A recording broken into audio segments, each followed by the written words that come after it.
أعوذ بالله من الشيطان الرجيم.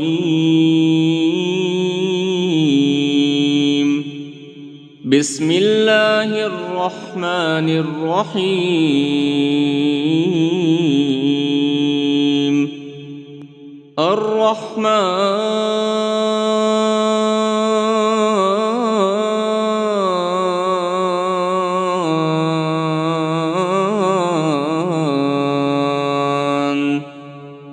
علم القرآن خلق الإنسان علمه البيان. الشمس والقمر بحسبان والنجم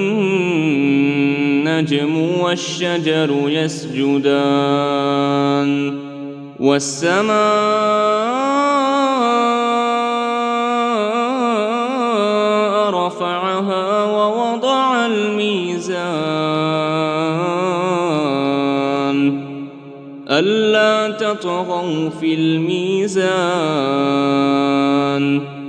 وأقيموا الوزن بالقسط ولا تخسروا الميزان. والأرض وضعها للأنام فيها فاكهة والنخل ذات الأكمام والحب ذو العصف والريحان. فبأي آلاء ربكما تكذبان؟ خلق الإنسان من صلصال كالفخار وخلق الجان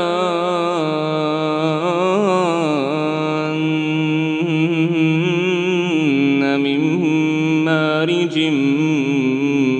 من نار. فبأي آلاء ربكما تكذبان؟ رب المشرقين ورب المغربين. فبأي آلاء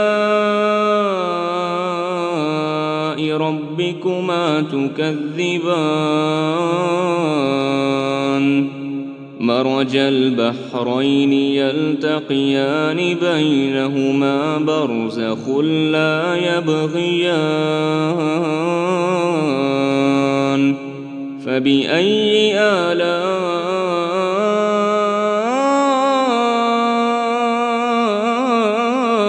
ربكما تكذبان؟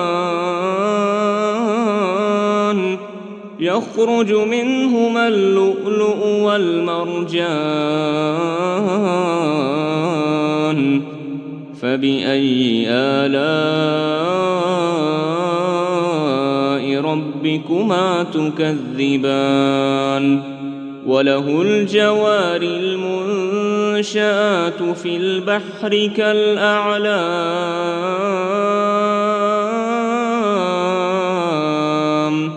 فبأي آلاء ربكما تكذبان؟ كل من عليها فان ويبقى وجه ربك ذو الجلال والإكرام.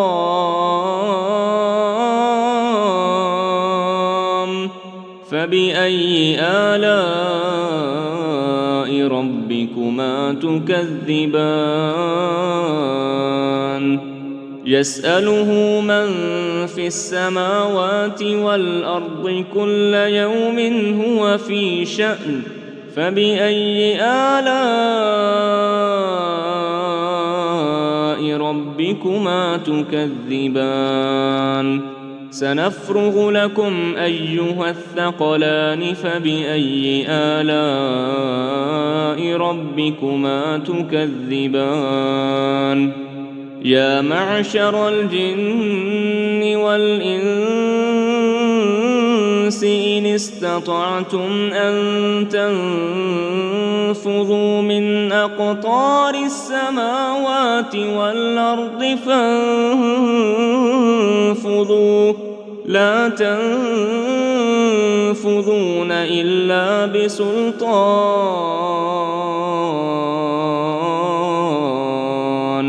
فبأي آلاء ربكما تكذبان يرسل عليكما شواظ من نار ونحاس فلا تنتصران فبأي آلاء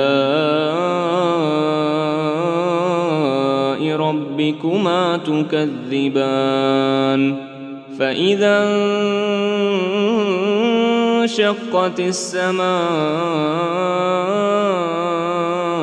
فكانت وردة كالدهان فبأي آلاء ربكما تكذبان فيومئذ لا يسأل عن ذنبه إنس ولا جان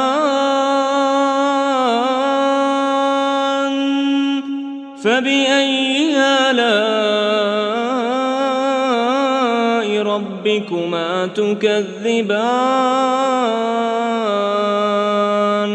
يعرف المجرمون بسيماهم فيؤخذ بالنواصي والأقدام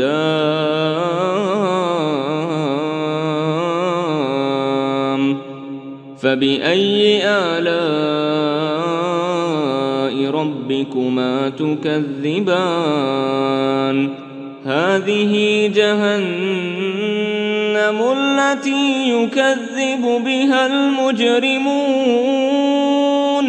يطوفون بينها وبين حميم آن فبأي آلاء ربكما تكذبان ولمن خاف مقام ربه جنتان فبأي آلاء ربكما تكذبان ذواتا أفنان فبأي آلاء ربكما تكذبان فيهما عينان تجريان فبأي آلاء ربكما تكذبان فيهما من كل فاكهة زوجان فبأي آلاء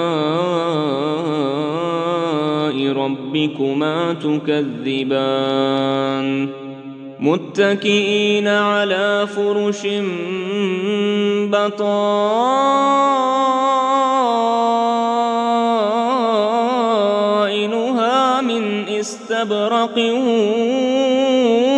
وجنى الجنتين دان فبأي آلاء ربكما تكذبان فيهن قاصرات الطرف لم يطمثهن إنس قبلهم ولا جان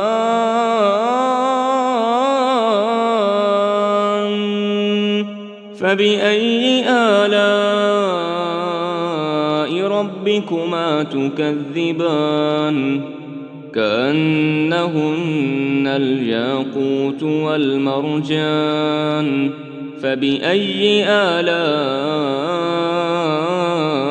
ربكما تكذبان هل جزاء الإحسان إلا الإحسان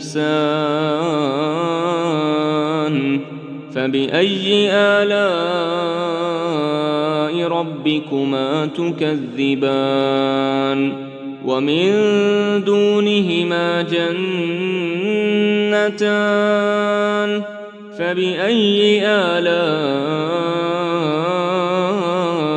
ربكما تكذبان مدهامتان فبأي آلاء ربكما تكذبان فيهما عينان نضاختان فبأي آلاء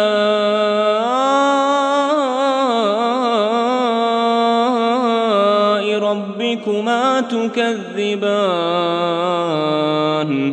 فيهما فاكهة ونخل ورمان فبأي آلاء ربكما تكذبان فيهن خيرات حسان فبأي آلاء ربكما تكذبان حور مقصورات في الخيام فبأي آلاء ربكما تكذبان لم يطمثهن إنس قبلهم ولا جان